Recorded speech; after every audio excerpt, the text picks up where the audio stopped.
আমরা এখন পর্যন্ত যে পরিমাণ তথ্য পেয়েছি যে এইখানে বিভিন্ন ব্র্যান্ডের আইফোন, বিভিন্ন ব্র্যান্ডের প্রায় 10টার মতো মোবাইল ফোন, স্মার্টফোন তারা লুট করে নিয়ে গিয়েছে।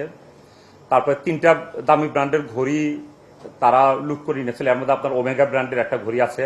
আমরা কিন্তু 3টা ঘড়ি কিন্তু লুণ্ঠন হয়েছিল, সেটা আমরা উদ্ধার করেছি। আর টাকা পয়সার যেটা আমরা যেটা শুনেছি যে 7 লক্ষ টাকার মতো তারা ক্যাশ ছিল, সেটা নিয়ে গিয়েছে। সেখান থেকে কিছু মাত্র আমরা উদ্ধার করেছি।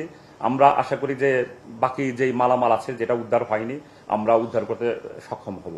এখানে অন্য কোনো বিষয় এখানে আছে কিনা, মূলত আমরা যাদেরকে গ্রেপ্তার করেছি তাদেরকে আমরা জিজ্ঞাসাবাদ করেছি। মূলত তারা বলে যে তারা আসলে অভাবের তাড়না থেকেই আসলে এই ঘটনাটা ঘটিয়েছে।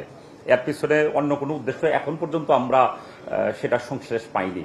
তবে আমাদের কোয়েরি অব্যাহত থাকবে। আমাদের প্রথমের দিকে সন্দেহ ছিল যে এইখানে যারা সিকিউরিটি গার্ড হিসেবে যারা আছে এদের কোনো প্রকার সংশ্লেষ আছে কিনা।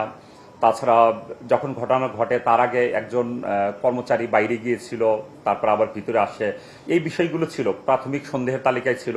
আমরা তাদেরকে নিয়ে জিজ্ঞাসাবাদ করেছি, তাদের যে অনলাইন অ্যাক্টিভিটি সেগুলো আমরা দেখেছি। এখন পর্যন্ত আমরা সংশ্লেষ পাইনি, বাট সংশ্লেষ আমাদের কাছে মনে হয় হয়তো বা থাকতেও পারে, বাট আমরা সেটা প্রচেষ্টা অব্যাহত রাখছি যে কারো সংশ্লেষ আছে কিনা।